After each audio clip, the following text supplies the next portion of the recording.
le monde tourne. Direction la Birmanie, refusant de tirer sur leurs concitoyens. Les informations pullulent. Tout de suite, voici les informations. C'est le moment d'ouvrir la page internationale avec Erlichi Dorelas depuis Boston, Massachusetts.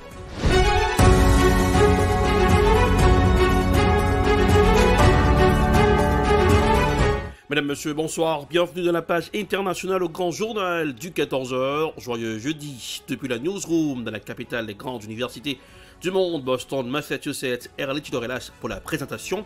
À Jacques Mel pour présenter ce grand journal. Journal François Smith, Jean-Julien Roubans assure les manœuvres techniques. Bonsoir aux auditeurs de la radio évangélique Hosanna 102.3 FM à Jacques Mel.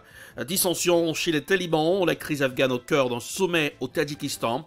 Près de 10 jours après l'annonce de gouvernement taliban, les informations font état de friction en coulisses entre d'un côté les partisans de la ligne dure et traditionnaliste et de l'autre les défenseurs du changement. Voici un reportage signé Euronews. La situation demeure tendue à Kaboul. Près de 10 jours après l'annonce d'un gouvernement taliban, des informations font état de friction en coulisses entre d'un côté les partisans de la ligne dure, traditionnaliste, de l'autre les défenseurs du changement, favorables à un gouvernement inclusif. Une voix portée par le vice-premier ministre afghan Abdul Ghani Baradar, que des rumeurs ont annoncé mort ces derniers jours, tué lors d'une violente confrontation au palais présidentiel. L'intéressé, dans une déclaration télévisée, a tardivement démenti cette information, expliquant avoir été en voyage depuis Kaboul et assurant les Afghans qu'il n'y avait aucune raison de s'inquiéter. Au-delà des bouleversements politiques, les Afghans s'inquiètent de la crise économique et financière qui frappe leur pays. De l'autre côté de la frontière au Tadjikistan, la crise afghane est au cœur de discussions entre les différents acteurs régionaux. Autour de la table, les représentants chinois et russes.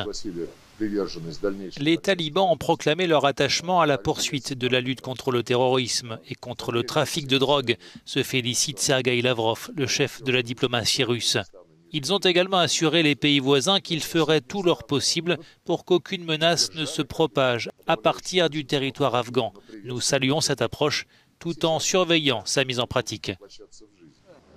Quant aux représentants du nouveau gouvernement taliban, ils n'ont pas été invités à ce sommet au Tadjikistan. Contrat de sous-marins pour piquant à la vente américaine sape gravement la paix. La Chine a dénoncé jeudi la vente extrêmement irresponsable de sous-marins américains à propulsion nucléaire à l'Australie dans le cadre de nouveaux partenariats où figure également le Royaume-Uni. Voici un reportage signé France 24. La réaction a été véhémente. Pour la Chine, le nouveau pacte stratégique annoncé par l'Australie, le Royaume-Uni et les États-Unis révèle une mentalité de guerre froide. Pékin évoque une vente extrêmement irresponsable. La coopération entre les États-Unis, la Grande-Bretagne et l'Australie en matière de sous-marins nucléaires sape gravement la paix et la stabilité régionale, intensifie la course aux armements et compromet les efforts internationaux de non-prolifération nucléaire. Entre les lignes, les autorités chinoises accusent Canberra, Londres et Washington d'utiliser l'armement nucléaire à des fins géopolitiques. Elles le savent, cet accord tripartite menace ces nombreux efforts entrepris ces dernières années pour étendre son influence dans la région Indo-Pacifique, une montée en puissance bien visible en divers endroits. Loi sur la sécurité nationale imposée à Hong Kong, malgré les vives critiques du G7. Multiplication des manœuvres militaires autour de Taïwan, combat meurtrier avec l'Inde dans l'Himalaya, militarisation inédite d'archipels contestés en mer de Chine méridionale au mépris du droit international, ou encore destruction par la Corée du Nord du bureau de liaison avec le Sud. Ces dernières années, de nombreux voyants sont passés au rouge dans la région, en même temps que les dépenses militaires chinoises se sont accrues. Putsch en Guinée, la CEDEAO discute de la future transition. Les dirigeants d'Afrique de l'Ouest discutaient jeudi de la future transition en Guinée après le putsch contre le président Alpha Condé. Des mesures à prendre pour favoriser le rétablissement de pouvoir civil sans écarter a priori d'éventuelles sanctions. Voici un reportage signé Africa News. La future transition en Guinée était au centre des discussions de la CEDEAO ce jeudi. Les dirigeants d'Afrique de l'Ouest étaient réunis à Accra pour faire le point après le retour de la mission dépêchée à Conakry il y a quelques jours par la CEDEAO. La délégation s'est rendue en Guinée vendredi 10 septembre, a rencontré les chefs militaires et a vu le président Alpha Condé dans son lieu de détention. Ils nous ont fait un rapport qui sera la base de nos délibérations lors de ce sommet d'urgence sur la Guinée. La CEDEAO a déjà suspendu la Guinée de ses instances de décision et n'exclut pas de prendre d'autres sanctions. De son côté, le lieutenant-colonel Mamadi Doumbouya, chef des putschistes, n'a rien dit jusqu'ici sur le possible contenu de la transition politique, sa durée, quel rôle les militaires y joueraient, ni comment seraient organisées des élections. Retournons avec le dossier des sous-marins australiens. Sous-marins australiens, crise diplomatique entre Paris et Washington. L'Australie a rompu le contrat du siècle avec la France. Elle annule la commande de 12 sous-marins profit de technologies nucléaires américaines et britanniques. Jean-Yves Le Drian parle de coup dans le dos de la part de Canberra. Voici un reportage signé TV5 Monde.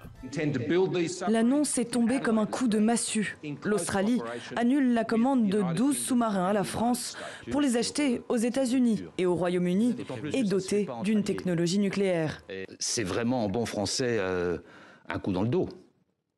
Nous avions établi avec l'Australie une relation de confiance. Cette confiance est trahie. Trahi par ses propres alliés. C'était pourtant le contrat du siècle, conclu en 2016 après des années de négociations. Des dizaines de milliards d'euros et des centaines d'emplois étaient en jeu. Un camouflet pour le Quai d'Orsay, alors qu'il y a 3 mois, le Premier ministre australien réitérait sa volonté d'une coopération plus forte dans la zone Indo-Pacifique avec la France. Cette nouvelle commande de sous-marins à propulsion nucléaire s'inscrit dans un accord trilatéral avec le Royaume-Uni et les États-Unis, dénommé AUKUS. AUKUS fera travailler ensemble nos marins, nos scientifiques et nos industries pour maintenir et accroître notre avance en matière de capacités militaires et de technologies essentielles, telles que le cyber, l'intelligence artificielle, les technologies quantiques et les domaines sous-marins. Jusqu'ici, le Royaume-Uni était le seul pays avec lequel les États-Unis avaient jamais partagé ce type de technologie. Les conséquences géopolitiques dans la zone pourraient être importantes. L'administration Biden est assez claire dans ses objectifs. Aujourd'hui, le rival systémique et même stratégique des États-Unis, c'est la Chine. Les États-Unis se rapprochent de l'ensemble des pays de la région qui sont inquiets de l'émergence chinoise. La France fait donc les frais de la volonté du trio de s'imposer dans la région. La Chine, elle, dénonce une vente extrêmement irresponsable. Que reste-t-il de l'opposition en Russie? Quelques jours avant le Canada, les Russes seront aussi appelés aux urnes. Ces élections législatives ne suscitent toutefois aucun enthousiasme. Voici un dossier spécial signé Radio-Canada. Séjour de noces à la législature de Saint-Pétersbourg. Sur le parvis, des jeunes couples respirent le bonheur d'une nouvelle vie remplie de projets.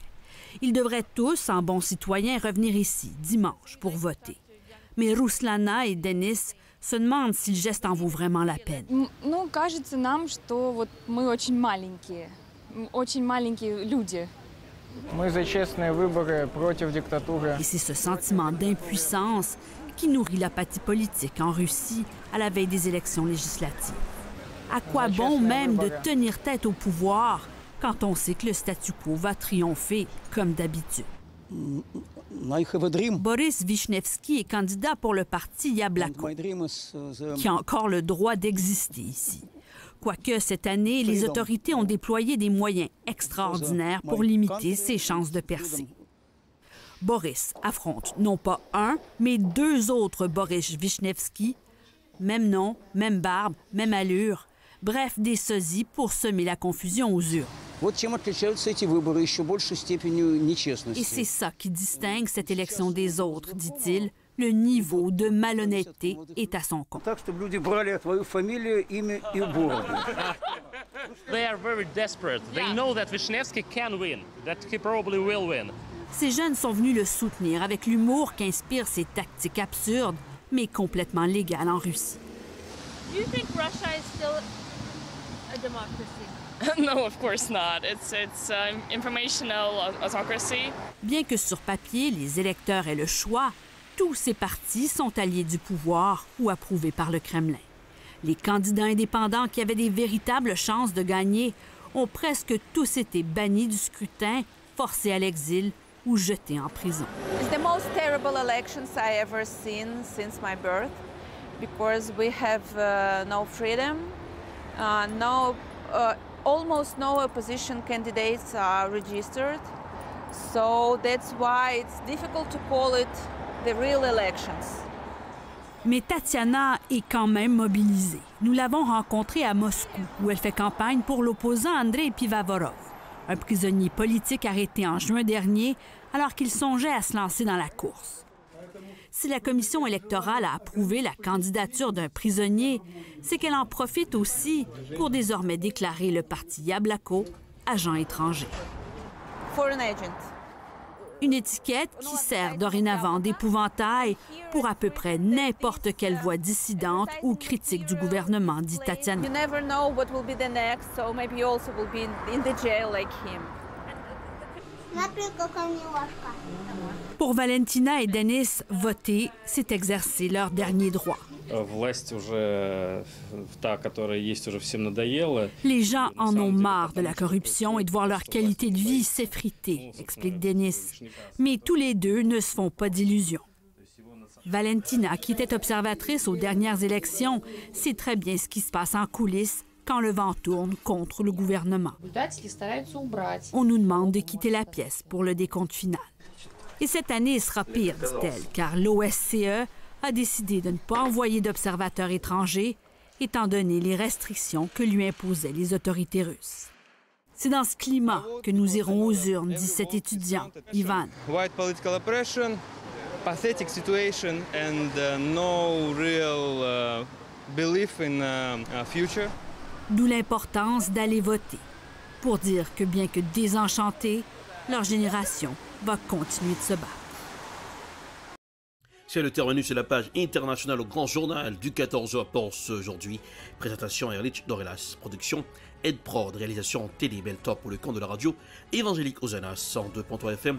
Un Jacmel, couleur du temps pour ce aujourd'hui, en ciel sans soleil à Boston, 70 degrés Fahrenheit, 21 degrés Celsius à Jacmel, 89 degrés Fahrenheit, 32 degrés Celsius. Bonsoir Joannel, bonsoir Smith, Jean-Julien, bonsoir Rubans, bonsoir aux auditeurs de la radio évangélique Hosanna. Passez un excellent jeudi en compagnie de la radio. Bonsoir, à demain. C'était la page internationale avec Erlich Dorelas.